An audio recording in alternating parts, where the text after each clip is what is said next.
meets real life. We break down state and federal issues, showing how policy shapes everyday Americans, engaged, balanced, and informative. That's our promise. I'm your host, Raquel Jenkins, and today we're going to have a rundown from everything that took place from our last episode up until now. So it will be a jam-packed episode with a lot of information diving into the DHS funding crisis, the SAVE Act, um, AOC Gavin Newsom speaking abroad, a lot of domestic issues as well. So we're going to dive right in, and we will be joined by Muhammad as well, our favorite co-host. So he will be joining us soon, and we can get started right now.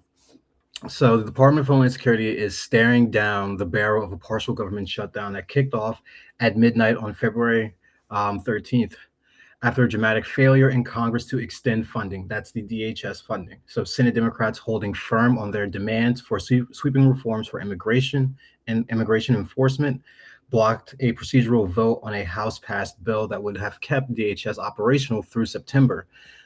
The vote fell short at 52-47, with only one Democrat, Senator John Fetterman, of course, from Philadelphia, crossing the aisle to support advancing the measure. This isn't just a procedural drama or anything like that. It's the culmination of weeks of tense negotiations sparked by high-profile incidents like the fatal shooting of two individuals by federal agents in Minneapolis last month, which has amplified calls for accountability. As lawmakers packed up and headed out for a week-long recess starting Thursday, the White House floated a counter-proposal offering some concessions on ICE oversight, but Democrats diminished it as insufficient, arguing it failed to mandate body cameras for agents or require judicial warrants for property entries. With Congress not reconvening until next Monday, the standoff shows no signs of easing, leaving essential services in limbo and underscoring the deep partisan chasm over how American policies it borders. So what does this mean on the ground for the hundreds of thousands of DHS employees and the public that they serve? While core immigration enforcement through ICE, thank you for joining us, diving into the second half of the DHS funding issue. So in the notes were in that second paragraph right there. Thank you for joining us today. Howdy. And of course. And we're just diving into kind of like, what does this mean on the ground for hundreds of thousands of DHS employees now that DHS is not funded through the government anymore?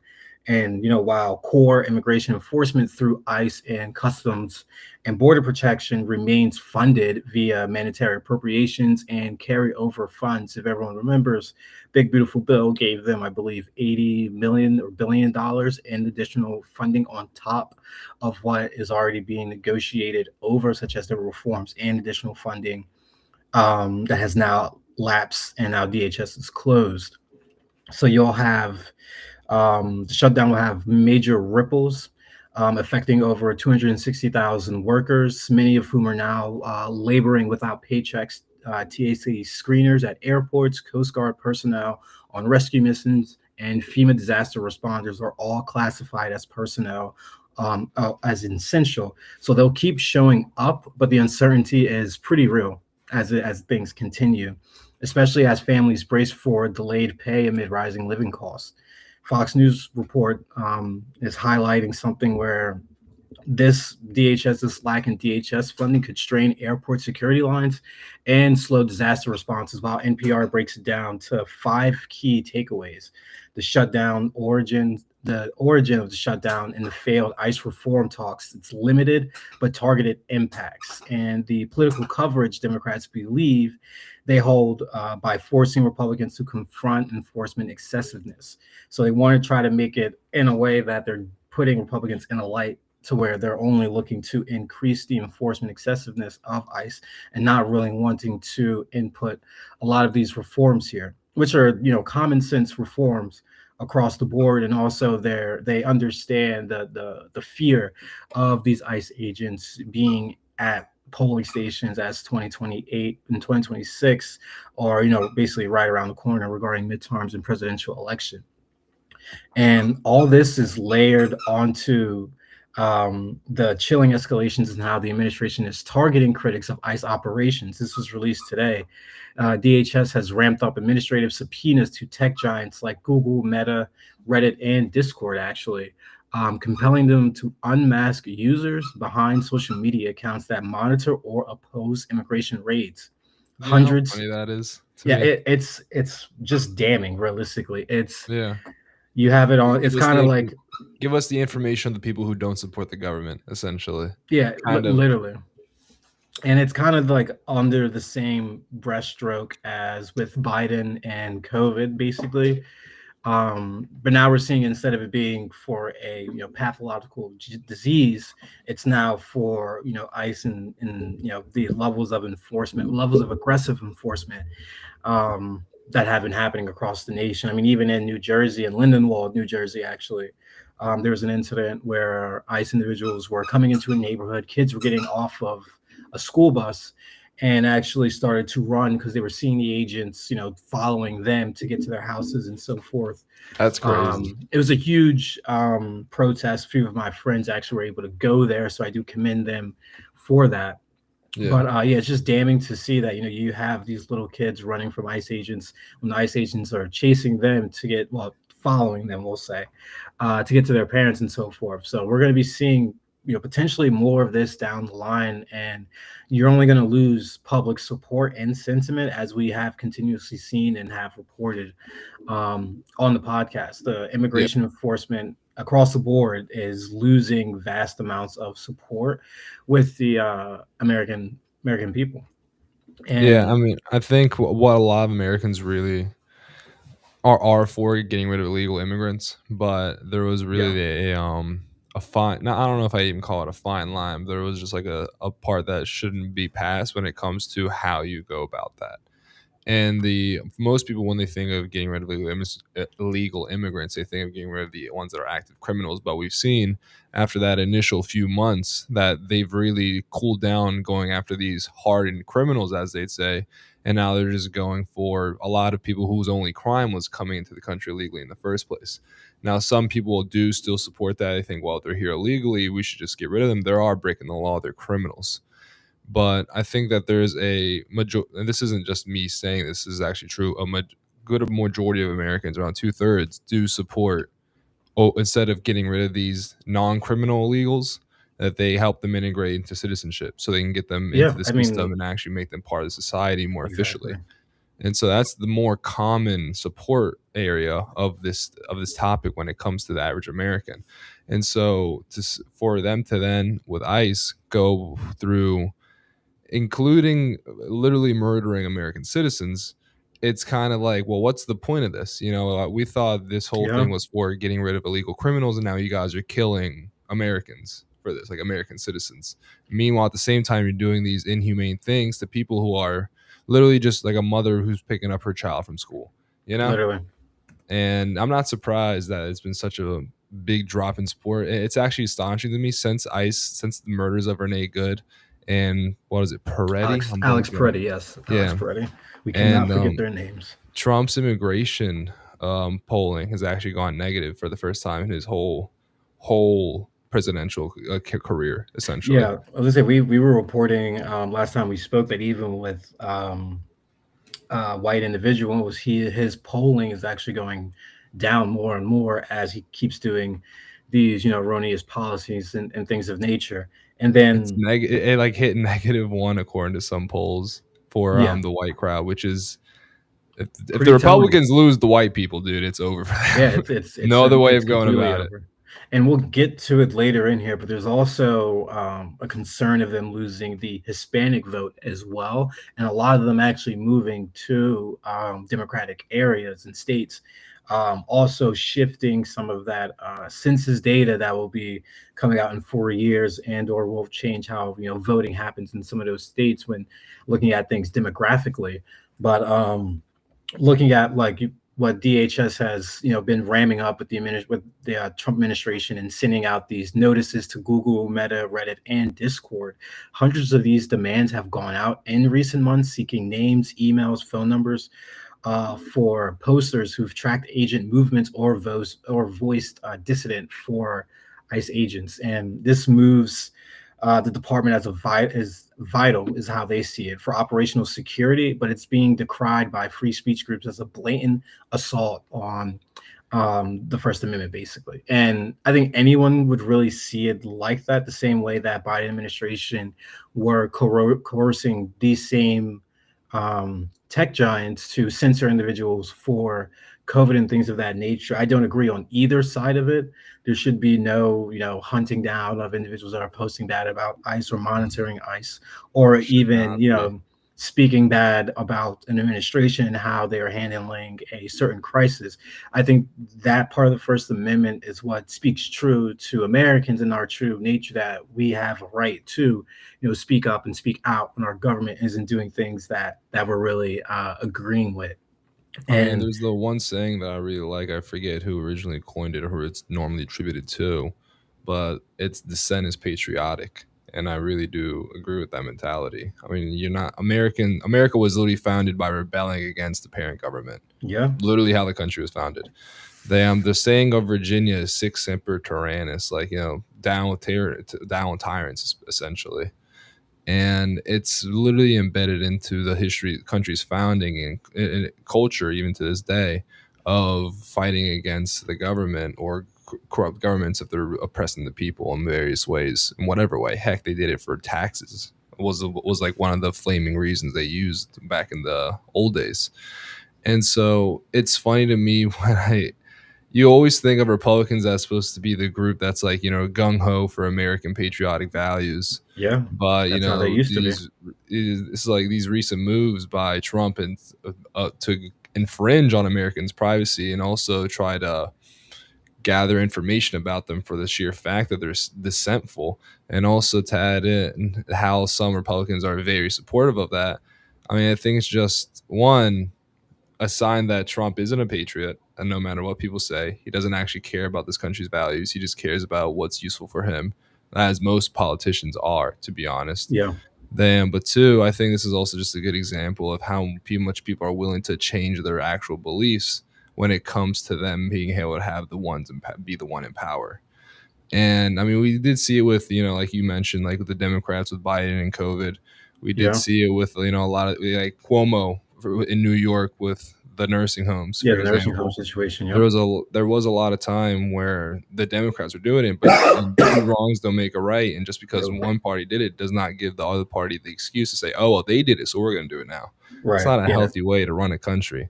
Yep. And I really think that there's it's nice to see what arguments and beliefs people are willing to put to the side when they have the power on their side. Like, for example, with the Democrats, it was my body, my choice when it came to the vaccine. With Republicans, it's be against the tyrannical government with instances like this.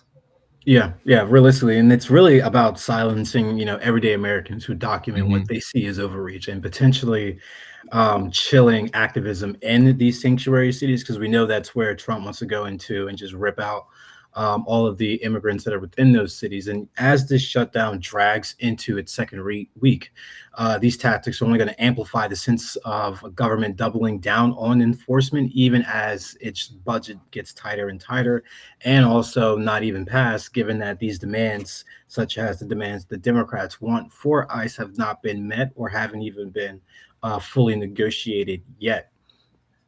And then kind of want to continue on the immigration overhaul that we've been talking about, and then moving from denaturalization drives to debunking the border myths of really what's been going on, and really how Americans see the border crisis compared to Trump and the Biden presidency. So under the Trump administration's aggressive immigration reset, these efforts to revoke citizenship from foreign-born Americans are accelerating at a pace that has civil liberties advocates sounding multiple alarms. U.S. Citizenship and Immigration Services is deploying extra staff in all 80 field offices nationwide, tasked with unearthing cases of fraud, security risk, or improper benefits that could justify denaturalization.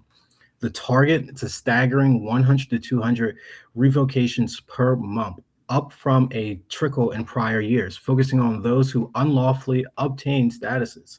Per NBC and New York Times, this isn't hypothetical. Officials are scouring records for inconsistencies in naturalization applications, with the ACLU warning in fact sheets that it's a denaturalization operation risking due process for thousands who've called America home for decades. YouTube, breaks down various highlights and human stakes. And then you have families that are torn apart, communities chilled by fear of retroactive scrutiny. This is all tied to the broader crackdown within the border.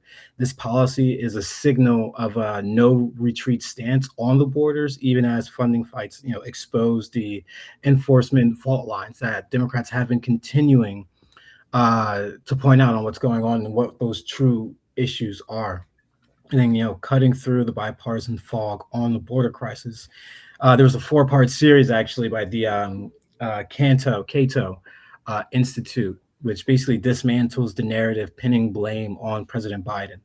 I actually was able to read, it's a four-part, so I was able to read this in full, and part one summarizes the surge. So it talks about Border Patrol arrests hitting unprecedented highs during Biden's term, but there's individuals that argue logistical bottlenecks and not lax policy drove removals and feasibility. So in part two, the individual refutes these claims of slash enforcement, showing Biden actually ramped up interior removals beyond Trump's levels early on. And it's only hampered by court backlogs and Title 42 assignment curbs. Part three poses the counterfactual piece of this. Would Trump have steamed the tide? And these individuals are citing that he definitely wouldn't, citing similar surges under his watch due to unchanged root causes like labor demand.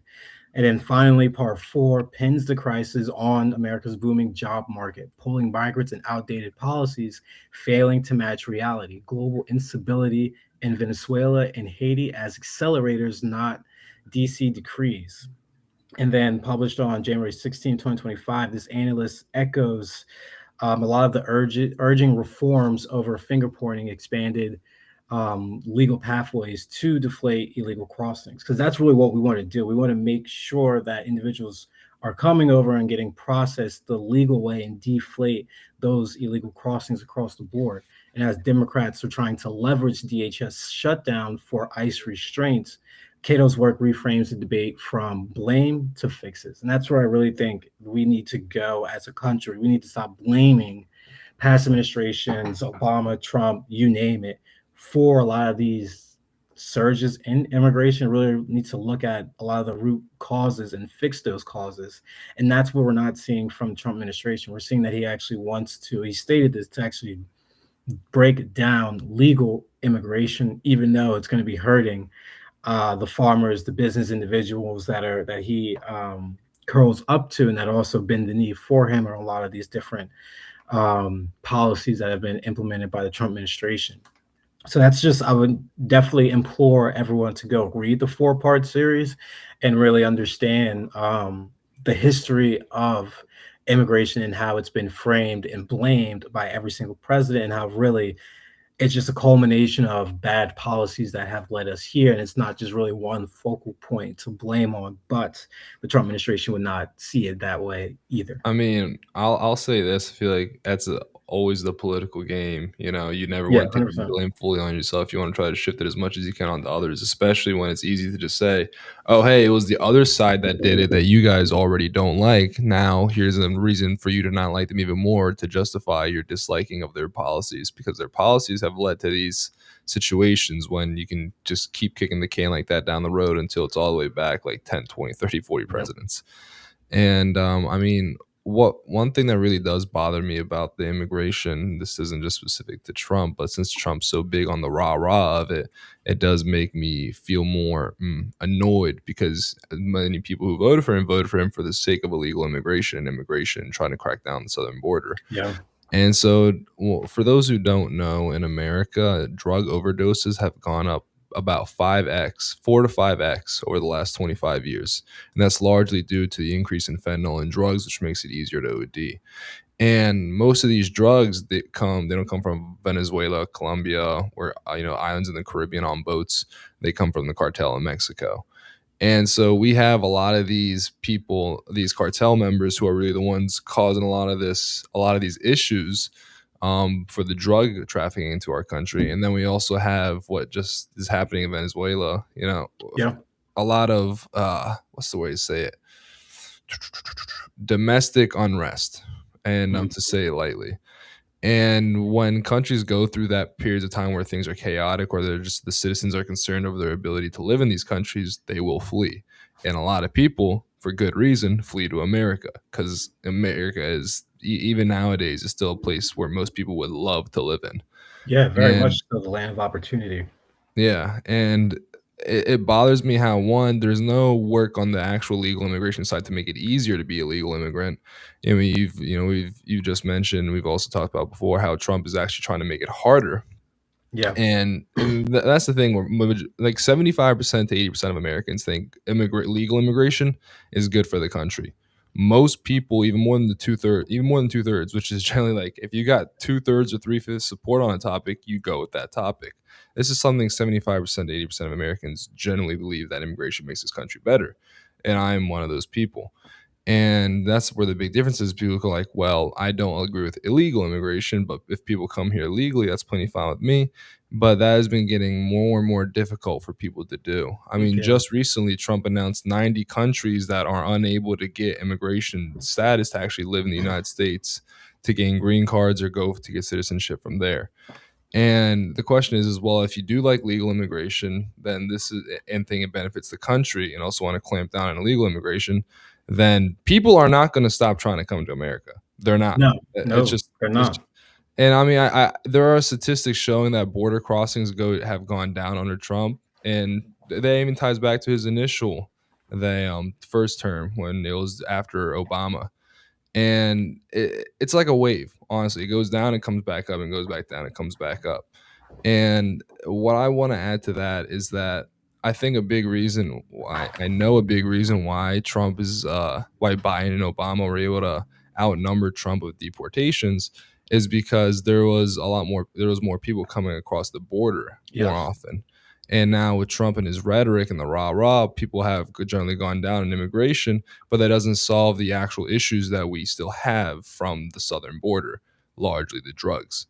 And it like this with every single politician, who just blames the issues of this country on other people's policy or things they can't control.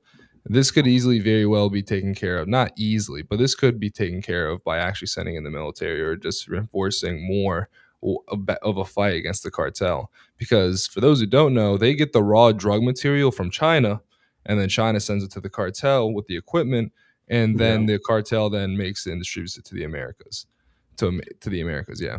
And so not only is there a way of saying like, oh well, a big issue of these illegals, the criminals that people don't like and are so supportive of Trump for what he was doing, is that they're bringing in these drugs. Well, the issue isn't just the fact that we got to get rid of the supply where it's coming in from, and we also got to take care of the actual cartels themselves. Otherwise, we're just going to keep dealing with this issue nonstop. It doesn't matter if we have, a mother with three kids and their husband trying to cross the border illegally.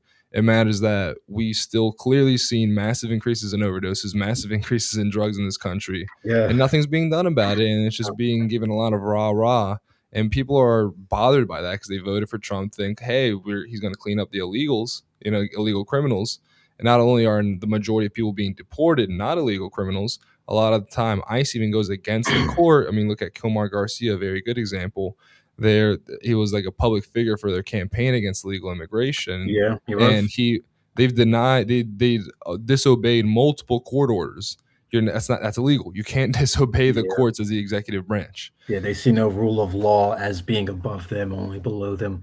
Unfortunately, as we've seen with this administration, I mean, it's left and right, asking Supreme Court to take up various cases, to what Muhammad has just pointed to, with them not responding to court orders or living up to court orders or things of that nature. We have seen the rules bended left and right for this administration. We're seeing it even more now with the Save Act, the Save America Act. So I'm actually would say I'm not a fan of the Save America Act for a few reasons, but we'll get into a bit of the bill before I get into my explicit reasons to why I am against this bill. So the Save America Act has surged into the national spotlight, as we all know, after passing the House and now advancing to the Senate, where it faces fierce debate over its potential to shape voter registration and ballot access in federal elections. The legislation requires individuals to present documentary proof of U.S. citizenship, such as passport, birth certificate, or a real ID compliant driver's license that explicitly indicates citizenship status when registering to vote in federal elections. So not just to vote, but to register, you need those documents. And it further mandates photo identification at polling places in many states that currently lack such requirements, and directs election officials to cross reference voter rolls with databases from the Department of Homeland Security to identify and remove any suspected non citizens. Now, I am personally against this bill because it's technically a poll tax Yeah. across the board, because all of those things that they just listed are all pieces of documentation that you have to pay for. So if you're, especially in this economy, if you're someone that is dealing with a, check by check basis, you're not going to have those funds to be able to get a passport, update your birth certificate, get a birth certificate, or even go through the real ID process. It's Not not a only that, racist even thing if it to just say. costs like $5 and you can get that $5, it's still the federal government can't impose some kind of tax, Yeah, it's one exactly way how or it another. is. It's So unconstitutional. exactly, I am all for um, voter ID at the state level if it's going to be free. That's the only way. It has to be Yeah. free, or just have it be like a registration, like you know, a government registration card that only is for elections. Like the way that they're, portraying this, and I think the bill now has 50 co-sponsors, but it needs 60 unless they overturn the filibuster. But it's just damning to see a lot of people are like, we have IDs for getting alcohol and all of these scenarios, but it's because those are privileges at the end of the day. Voting to write is not a privilege, it is a right. It's Yeah. literally enshrined within our Constitution. So there should be no barriers for anyone to be able to vote. So, at the very minimum, what Democrats should be doing an amendment, they should be doing amendments to have it be, a free ID that shows what they're wanting, citizenship, X, Y, and Z, whatever. But then also add that and make election a federal holiday at that point.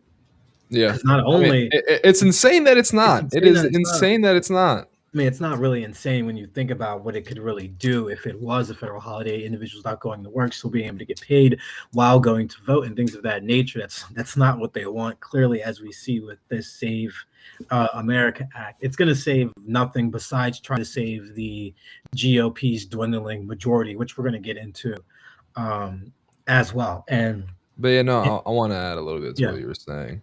And it was that absolutely, like I'm on board with the idea of ensuring, people who are not non-citizens can't vote, and going through whatever methods need to be done with that, as long as they're constitutional and they're fair and yeah, just. And I mean, I don't think the idea of requiring an ID to vote, because a lot of states do require an ID once or every time, but some don't.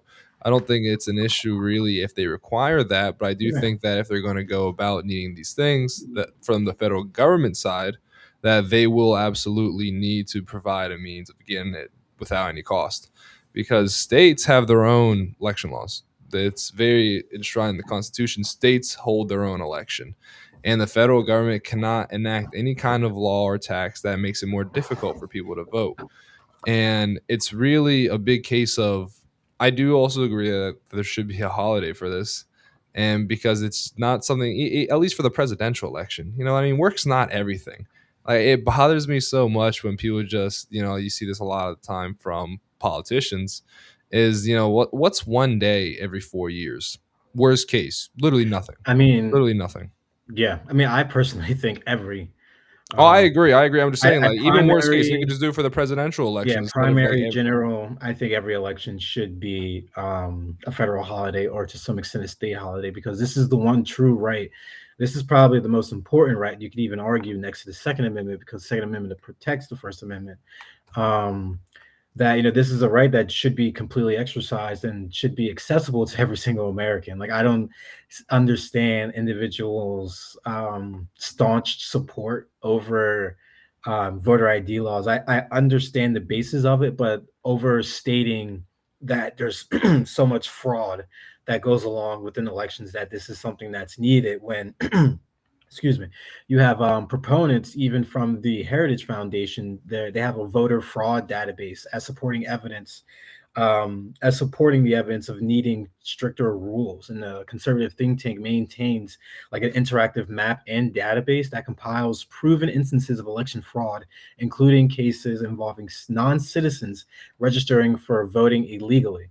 According to analysis of the heritage data, as early of 2026, there have only been about 99 documented cases of non-citizens voting nationwide since 1982, a Yeah, span of not more common. than 4 decades. So this averages roughly 2.3 cases per year across the entire country. The database focuses on criminal convictions or cases leading to overturned election, which serves as a key reference for advocates arguing that even more rare occurrences justify preventable federal standards. So even at the roughly 2.3 cases per year, you have Republicans constantly stating that there is fraud in every single election that takes place. When even at the Trump administration, when they were challenging the 2020 election, they failed at every single corner. Every single corner, no matter where they were bringing lawsuits at for fraud, they lost. No, So I don't well, understand that. Why doesn't it click in the individual's head that you see the losses on the federal side, on the federal judiciary side, when it comes to the case that Trump has brought? You see the data from a conservative think tank that's already underplaying all these cases of fraud, and now you want to push and pander voter ID laws, aka a poll tax, which is unconstitutional on many Americans because you're scared you're getting ready to lose the House and the Senate possibly before November. This is a strangling on power that they're trying to grasp onto. And even Obama said it himself. I was listening to a very great podcast earlier today.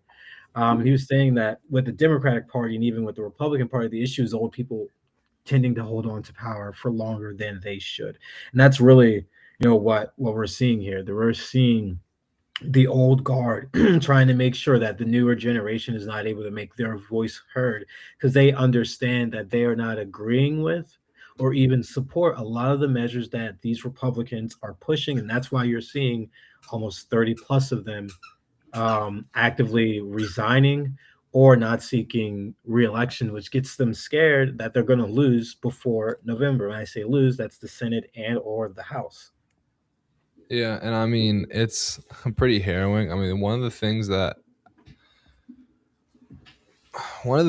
does bother me the most about the whole case of election fraud is no one is denying that it doesn't happen, but does it really happen on a scale that it really impacts the elections at all? And based off of their own Heritage Foundation's own support, and also just based off of quite literally how court cases have gone in favor or against these accusations of voter fraud.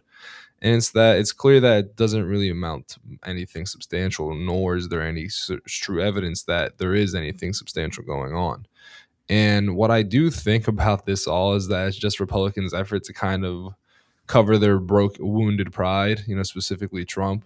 I mean, it's funny to me. I know people who said the 2020 election was fraudulent, and then I'm like, well, was 2016 and 2024? And they're like, no, it wasn't. Oh, And I'm yeah. like, how does that make sense? How was one election fraudulent and the other two weren't? And I It was like, doesn't make sense at and I'm all. like, I've literally, and it's just because they just take what the words from the mouth of the GOP and Trump and just go with it, say like it's some kind of fact, or they'll also just say like, it's kind of funny to say when it comes to politics, the idea of being a sore loser, like it's a sports team that you're competing with.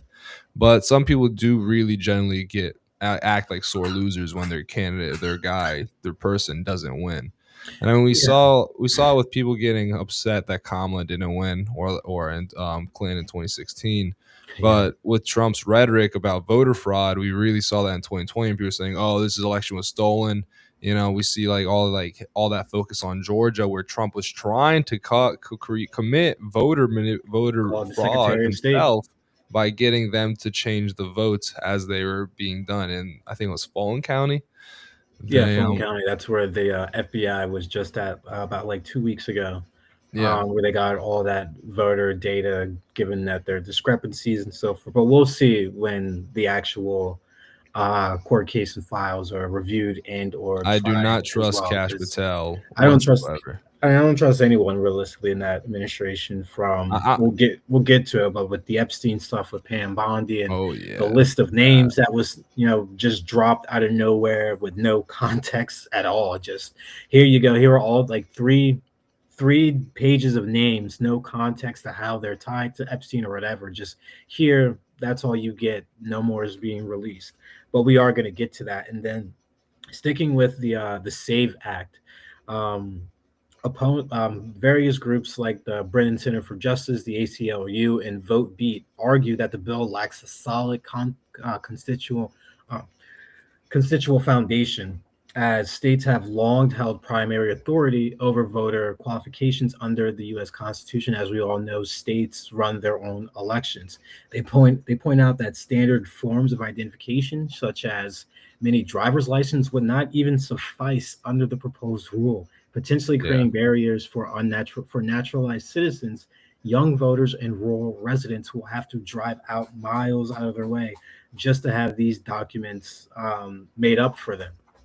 And then for those that are already without access to passport or birth certificates, it's only going to get even harder. And then further analysis of the heritage database itself, often cited by supporters, have been used by detractors to highlight the minimal scale, fewer than 100 confirmed non-citizens voting over 43 years amid billions of votes cast nationwide, translate to an incident rate far below 0.0001% in those states. Like, it just doesn't, the evidence is not, it's not there. It's just really not there. And as the bill heads to the Senate, the controversy intensifies around its midterm implications for 2026 and battleground states. Even small hurdles to registration could affect turnout in certain tight races, particularly among demographics like naturalized citizens or first time voters who might face delays or even denials. President Trump has signaled support teasing an executive order on voter ID. He has stated that he is willing to just write an executive order on voter ID if Congress does not pass the measure, while Democrats prepare for filibuster threats. Filibuster is that majority hold on the Senate where they need the 60 votes to pass the bill instead of the simple majority of 51. Throughout the years in all administrations, there's always been talks of removal of the filibuster. That same interview that I was listening to with Obama, he was actually making some sort of a case to actually get rid of the filibuster, which I was interested to hear.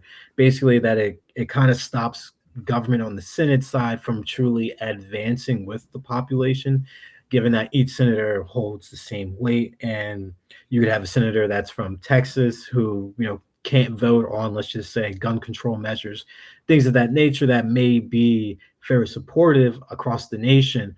But however, they still need to be able to keep their job, win re-election. So that's why you have instances where Obama was speaking to the filibusters should be something that is potentially removed, given that it can open up the door for a lot of good governance. And I'm the one that says that it shouldn't be removed, honestly, because I feel like there would be a lot of bad governance I that agree. would come from that. Because if the Republicans had the filibuster removed at the beginning of this presidency, who knows what legislation truly would have been passed. And even on Biden's administration term, if they would have gotten the filibuster, who really knows what dangerous piece of legislation could have been passed by both administrations. So this really isn't like a Democratic or Republican issue. It's really a safeguard to democracy issue, the way that I personally look at it overall in that sense. I don't see it as something that should be politicized. It's something that's long standing in the Senate and should be something that builds consensus across the senators. They should be able to work across the aisle to get consensus and to get support on things that can get on bills and issues that can get to that 60 vote threshold realistically. I mean, I agree, and it's I'm gonna you grab think my it would. card real quick. Yeah, you're fine. You would think it wouldn't be too difficult to get a group of adults to agree 60% of the what 60% of them to agree on something in a very pragmatic way. But it is one big thing that I fear and that does bother me with how things operate in the government, especially in Congress, is that a lot of these people follow the president and whatever he does. It's very rare to find a politician that goes against the president. And I mean, we've seen it very few times right now. We got Massey, there was an MTJ, and there was Lauren Boebert and Nancy Mace with the Epstein file release. And it's just even with Massey, not only he only votes against Trump 9% of the time, and it's because it's stuff like this, Epstein and more. And so there isn't anything to, in my opinion, it is good to have that party structure set up, as in, here's the head of the party, we listen to him. But I also think that stifles a lot of possible political creativity and free thought when it comes to actually getting solutions done. Oh So yeah, if the without doubt. president says something's a bad idea, even if Republicans and, for in this instance, Republicans in Congress agree that it's actually a good idea for the most part, they're going to go with what the president says because he's the leader of the party. And especially when it is handled in a very petty way, as we see it right now, especially they a lot of these Republicans who are signing on to things that they don't think are good ideas because they fear losing their jobs to a primary opponent backed by Trump. What a cute little guy. And that's common as well with the Democrats. I mean, we saw Sanders in 2016 is a fantastic example. Sanders is always Yeah. against the party standard, whereas someone like Clinton was the party standard. And there was, proof and accusations of, in very Sanders supported areas in New York City that he was polling centers were closing early or not open at all. And there was also just the big super PAC push. This is really the thing that is the most damning, the super PACs going all in for Hillary Clinton. So it Yeah. was like she was the establishment person. She was the one people want to have be the leader. And it just shows how risky it is because Sanders was, for the most part, Sanders, in my opinion, would have likely beat Trump in the Yeah, I election. definitely would have. He would have galvanized so many young voters, like he did myself. I And know a lot of yeah, people who wanted to vote Bernie. He lost to Clinton, so they voted Trump because Sanders and Trump both had that populist appeal. Like they're a as man well of as just being pissed off about what happened. Realistically, that's yeah, also it too. It's a pissed off vote. It's because you didn't want to listen to the voices within the Democratic Party. So now you're going to have to deal with them, rebuking you and voting for Trump, who they felt was, someone that's, new to the scene, obviously, but obviously not new to the scene if you really know yeah. Trump. Obviously not with all these But Epstein the connections, way dude's he, been paraded himself put him at a very good advantage compared to Clinton after everything that happened with Sanders, because he had a lot of individuals into politics, especially myself. Realistically, yeah. I was already in the politics, but I would say like fully on, like wanting to really be Getting you in involved politics. into it, yeah. Yes, like And I wanting to mean, work in it Clinton and basically everything. crashed and burned. That was the end of her political career, and now she's just clinging to relevancy, doing Barry Wise, free press, CBS News interviews, rolling Yeah, she 50. may be speaking on the Epstein files as well, and we will be reporting on that I if that hope is she something. does, dude. I hope her and Bill Clinton do. I want to hear what Bill's got to say. Big Bill. That Yeah, big, beautiful Bill. yeah, I really wonder too, and want to continue moving on as we're talking about a lot of the Democratic rejuvenation and some more of the midterms and how they're maneuvering. Former President Barack Obama didn't, let's just say, mince his words in a recent Politico interview, suggesting the Democratic Party's midterm struggles might stem from partly from its leadership being just too old, and I greatly agree with that. Yeah. At 64, Obama urged a generational pivot, which it really needs to happen. Individuals like Talarico need to be the forefront of a lot of these campaigns and a lot of these pushes by the Democratic Party. Shouldn't be a lot of infighting with the primary opponents. That should be, let's just come together. Whoever comes out to be the best candidate is the best candidate. But specifically in that race I'm speaking, Talarico is such a better candidate than Crockett. I Crockett. mean, even her own local newspaper where she lives at endorsed, I believe either where she lives at within her district, actually endorsed Talarico over her, stating that, um, she does good business for Republicans and basically mentioning that general election. But Obama goes on further to say, we've got talent, but we need to elevate it. He said, pointing out to stagnant cycles where boomer era figures dominate donor networks and committees, alienating young voters on issues like climate and tech privacy. This introspection hits as polls show Democrats trailing in generic ballots, with Obama's nudge aiming to fire up a 2026 resurgence. Thinking stars and purple districts challenging entrenched incumbents could be something that is viable for the Democratic Party. Nancy Pelosi is channeling her influence into a quiet campaign to vault Governor Gavin Newsom toward a 2028 presidential run as well.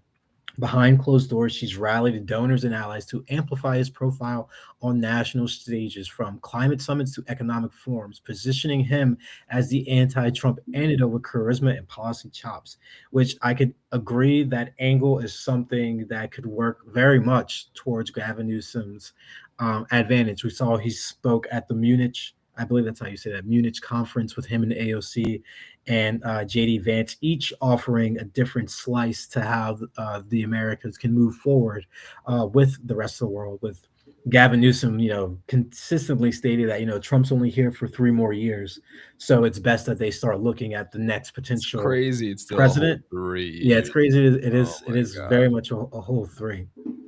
And then you have as well on the more domestic side of things, House Minority Leader Hakeem Jeffries is going all in on gerrymandering battles, with White House controlled tethering on redistricting fights in Virginia and beyond. As we know, Virginia is looking to do a 10 to 1 map, 10 Democratic seats and only one Republican seat in Virginia. And also reminding our listeners that this fight started with Republicans in Texas, Indiana, all of these states, which all of their redistricting maps got called unconstitutional. So now we're seeing Democrats in almost all of these states that have picked up this fight are now actually winning across the board.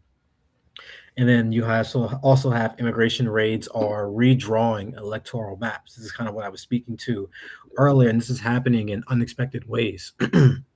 In South Texas, home builders are warning Politico that South Texas will never be right again if GOP overreach alienates Latino voters. Trump's mass deportations, they argue, spike construction costs via labor shortages, eroding Republican strongholds. Brennan Center exposes confidential pacts for states' voter data under Trump, raising subversion fears, which are echoed by the Democracy Docket's plea for congressional safeguards. Fox News disputes Dems' expanded House targets, but CNN's District Deep Dive spotlights tosses up Pennsylvania's suburbs, which I will be interested to see how PA plays out in the grander scale in Oh yeah. 2026. And then Republicans are fretting over cost of living inactions pre-midterms, with reports with the Trump administration seeing a lot of resistance and gains going up to the consumer and grassroots surges in certain swing states where they're seeing that these affordability policies the Trump administration was talking about that they were going to focus on in the midterms, and even the tariffs themselves, which are costing an average of $1,000 per, either $1,000 or $1,200 per family. They're seeing that affordability is not something that Trump administration and the Republicans are focusing on. And I hope we all remember that Trump actually stated that affordability was a hoax. If we don't forget, he said that in the Oval Office. It's a hoax. It's a Democratic hoax. And now we're seeing that he is doing god awful in that area, just when it comes to your average voter. I And mean, I think anybody can really look at the economy and just feel the sting of how things have been going more lately. Just, I just I think we reported on it the other day about how the job report was revised down 1 million plus jobs over yeah, the a million last plus year. jobs. Yep. A million Yeah. plus jobs. And even white collar jobs are down 11-year lows. I believe the housing market is at the worst that it's been in decades. So We have we're far seeing a more lot of sellers than crunching. buyers for the first time for like the largest gap in decades, I believe. Yeah, I'm not sure the exact time frame, but I know it's been tens of years at least. And it's I saw this one thing that actually made me laugh. So, for those of you who don't know, property taxes are based off the value of the house when it gets appraised and assessed. And it was this one thing talking about how so many seniors and more, and there's been legislation for it, like in Florida, for example, and even other states to give them some kind of leeway and some breath of fresh air, some room to breathe, I should say, to be more correct. And it involves like using, the state or local government stimulus to help these seniors pay less money and on their property taxes. And I just think it's funny. I'm like, if these people's houses were considered cheaper, they would then pay less in property tax. And it's funny I was gonna say comulgation. That's not a word. It's a funny what's the word I'm sounding like? Congregation? No. It's a funny Amalgamation. mix up, I should say. What'd you say? Amalgamation. I think that's amalgamation. Yeah, Yeah. amalgamation. It's a funny amalgamation of issues that kind of just speed roll into the other one. Like the growing in unaffordability housings increases the price because the supply is staying down. And if the demand stays the same, which we're seeing it isn't at the moment, but it takes a lot to I don't even want to say pop the housing bubble, but it takes a lot to change a pattern that's been happening for for decades and really getting high in the last 5-10 years of rising housing prices. And it'll take some, in my opinion, some actual policy legislation to be done to be able to get that fixed in, to Yeah, be I able to agree. get. I mean, we even saw Trump say, I don't want housing prices to go down. I want them to stay up. I don't want people who are lazy to have houses. I want people who have houses to make more money off their Benefit the houses. boomer. Unreal. Yeah, very boomer mentality. They Unreal. am not recognizing how much more difficult it is to own a home now compared to the past. I mean, I know people who have to pay who are like, two good jobs, two double income, no kid household, paying 3,000 plus on a mortgage monthly.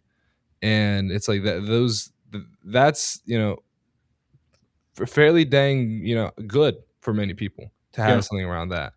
And I mean, I know my one friend he was like, I got this peak COVID interest rate, when we locked into the house, and he pays like 2,200 for his mortgage, and it's like a normal house in like a Yeah. suburb of Baltimore. And they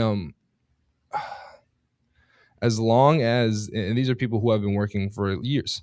And back then, you could easily get a job as a single individual income.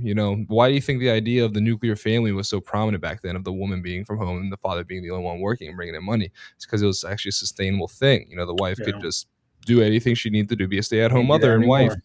No, not at all. Both Not people at all. generally need to be working unless one Mhm. person's income is very good. Very high. Yeah. And so, like, we're being told by the president, hey, we're not going to help lower housing prices at all. As a matter of fact, we want them to go higher.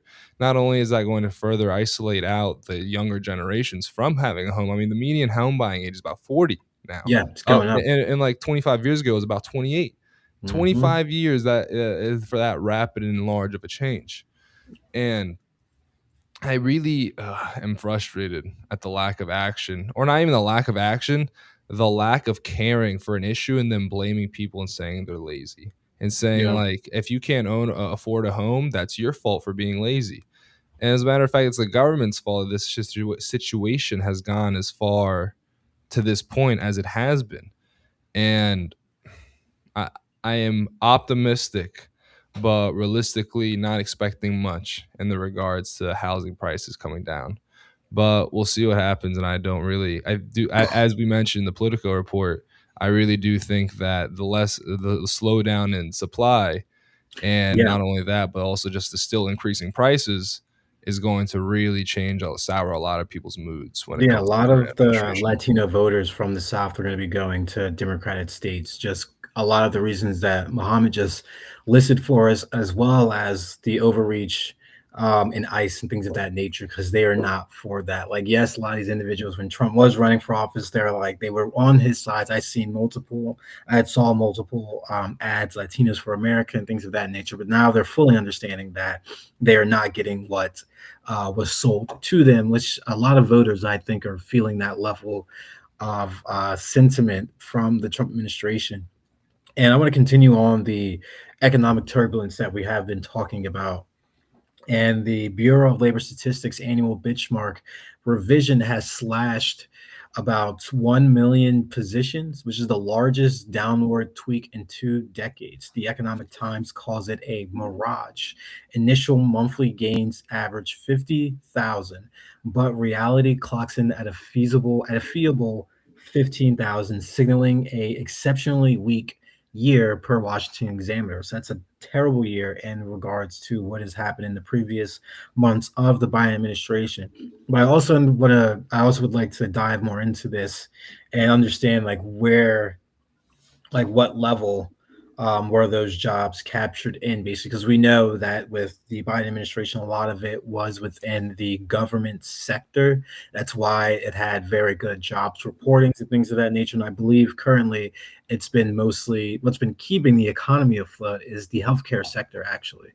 It's been booming with a lot of Healthcare has been positions. the Yeah, only it's been like job the only sector in one. America that's been going up. The Yeah, so only that's the only one. one where you're seeing new hires, things of that nature, expanding while you're seeing that contracting in a lot of other areas. And the New York Times has had a chart charting the fallout of this jobs report with far fewer additions in 2024 too, blaming survey lags and pandemic distortions that inflated early data. And then you have NBC, who pegs January 2026 as a tepid year, sitting at like 130,000 ads, but the retroactive hit paints 2025 as a near stagnant, raising recession whispers as tariffs bite and consumer spending wanes. As we were talking about, consumers are footing 90% of the bill when it comes to these tariffs. And this was cited by the Federal Reserve. And it's funny enough that Trump administration has been saying, just as they were saying with the border wall, that all these individuals are going to be paying all these high prices when we're seeing that Americans are now strapped for cash on multiple levels, are not able to live up to that American dream that we were all taught and all wanted as we were kids.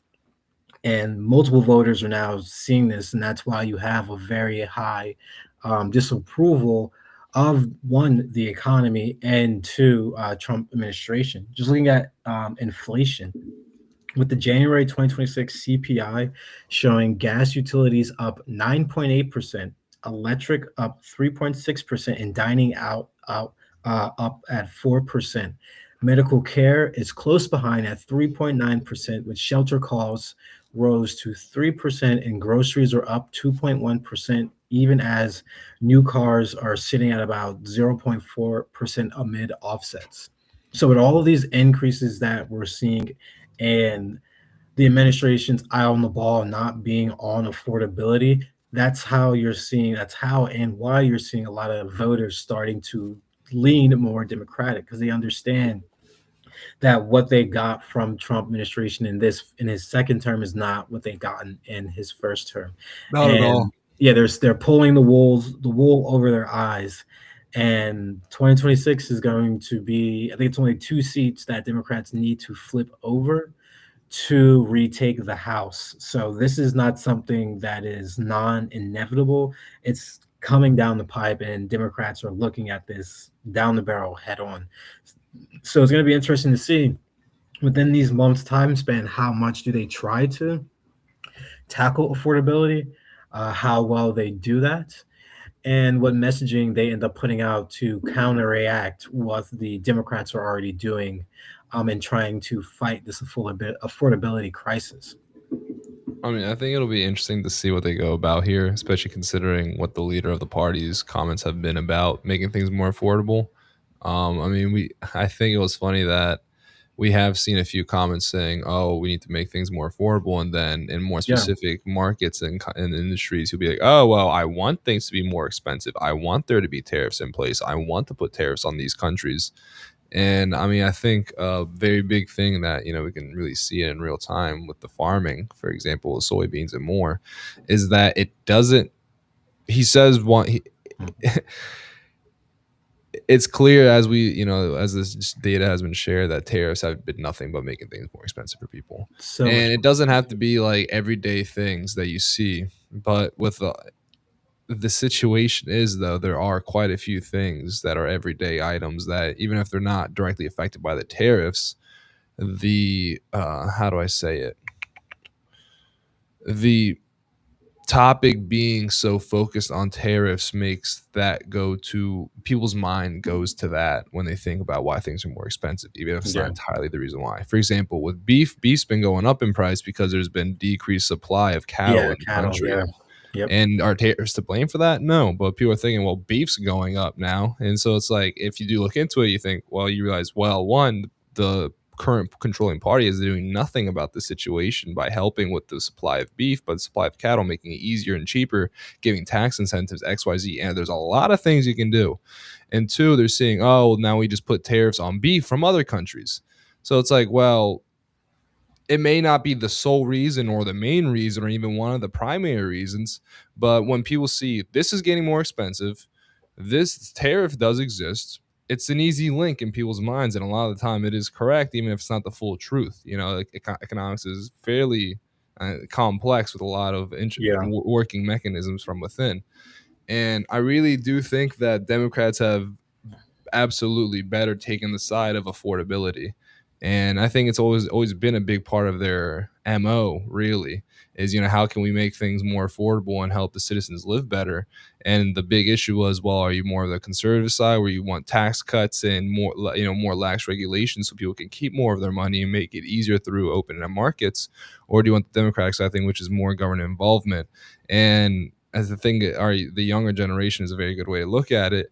People are very fed up nowadays with how with the status quo, with how the government has been going about Yeah. making things more Yes. affordable for people.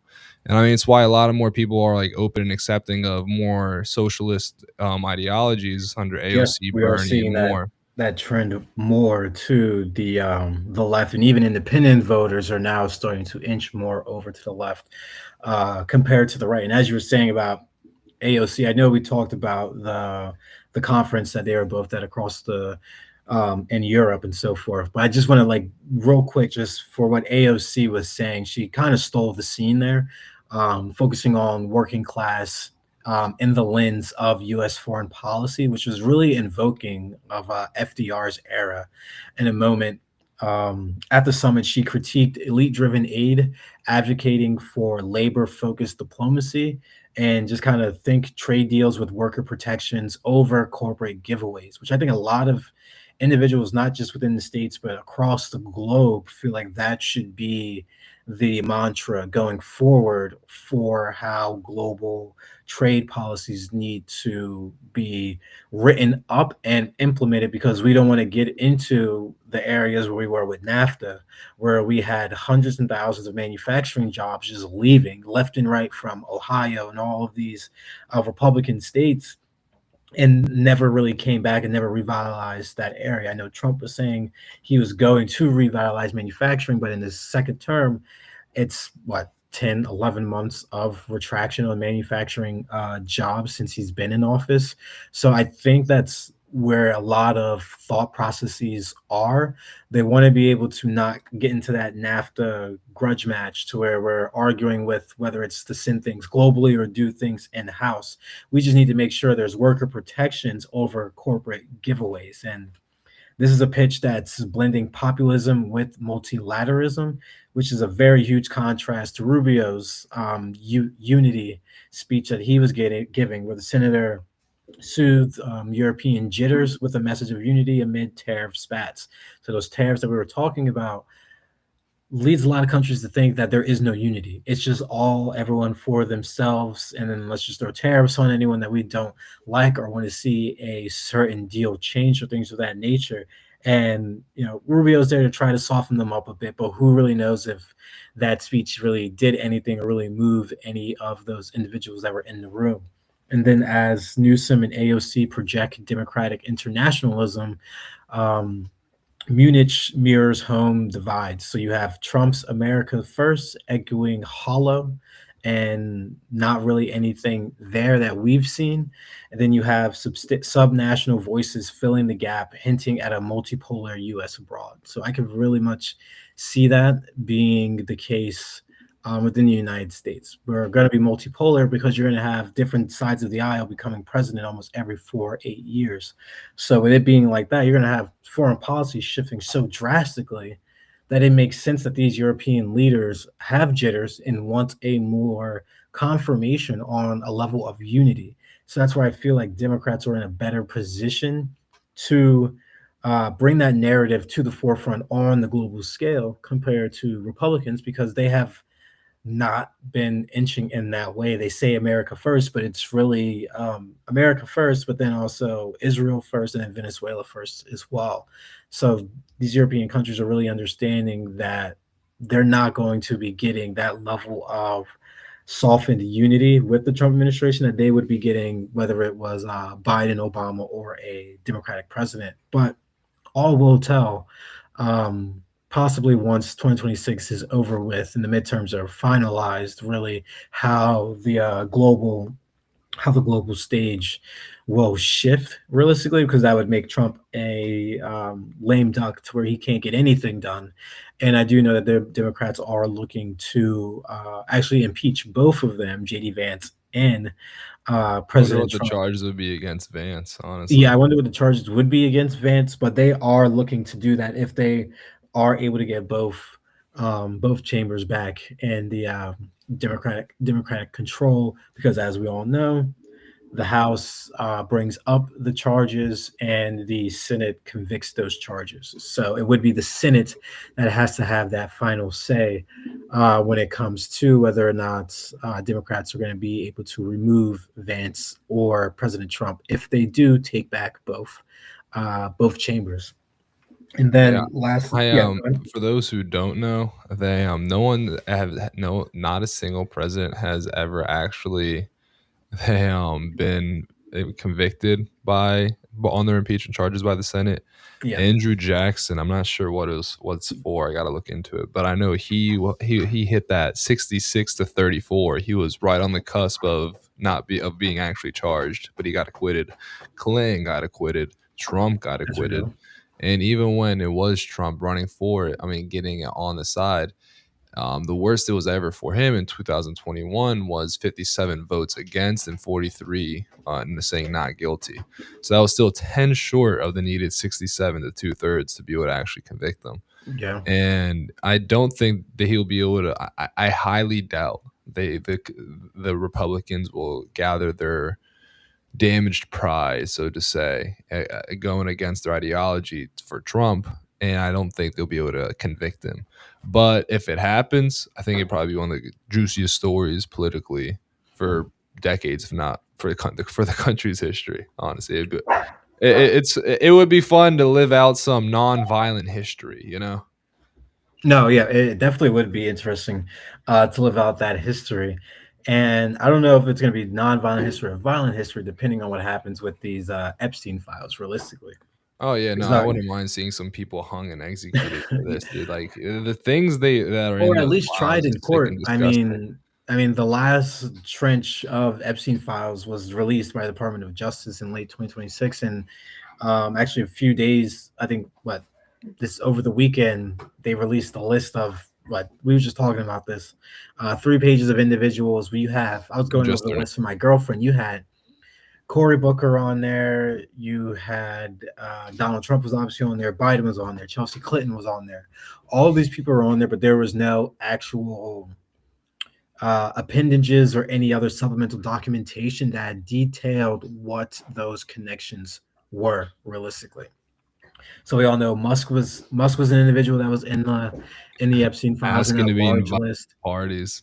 Yeah, I mean, there's a lot that's in there, and I'm troubled that they just released a list like this. But it doesn't surprise me that they released a list in this nature, and they're not going to be releasing any more Epstein files documentation stating that everything has been put out apparently, and lawmakers aren't letting the release slide at all without scrutiny. I mean, accusing the Justice Department of inappropriately redacting swaths that could expose deeper complicity, bipartisan letters demanding full transparency, citing patterns of blacked out names tied to political donors or influential figures. Pam Bondi, Trump's a pick for attorney general who had when she was running for attorney general. I forget the state that she's originally from, but she was Florida. actually, yeah, Florida. She was actually stating that, she's going to go after all these criminals child sex traffickers and X, Y, and Z, and we're seeing her fall flat on a lot of those promises that she wanted to keep or uphold to herself.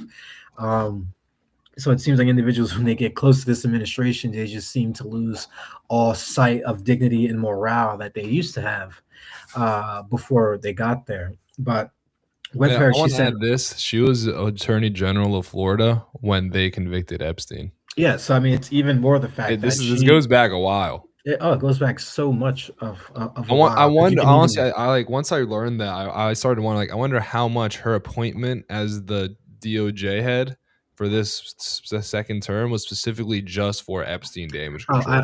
I literally think so too. It That's the exact makes reason sense. why Yeah, she got the job. Yeah. yeah, 100%. I mean, It's outside of like, well, that, you're tied up in this too. You know what I mean? If things go south for him, they go south with you too. Don't you yes. want to have the chance to do everything I say to make sure that doesn't happen? And the Mhm. DOJ and the executive branch aren't supposed to be buddy buddy like this. I mean, the DOJ is supposed to investigate Supposed to be government. independent. Yeah. Yeah, Supposed to be an independent body, which we have seen. I mean, even from Biden's administration, I could say there were instances where I felt like that level of relationship should have been more divided between the two. Obviously, they did not move on the Epstein files, given ongoing court cases, things of that nature, which is actually a viable answer to why they didn't pursue the files. Of course, Donald Trump was the one that really put the files in a national spotlight from which is wanting kind of to funny. from wanting to rid the swab of America, but even though he is entrenched within those files, and the one I love seeing the one, I think he's a senator.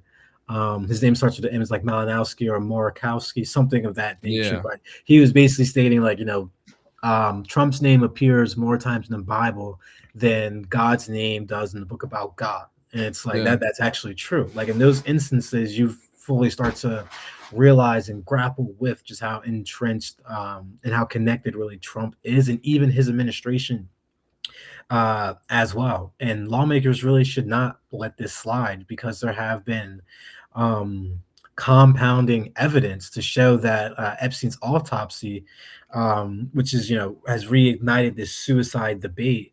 It's inserting that he was actually strangled and not hanged based yeah. on neck fractures and consistent with self-inflicted wounds.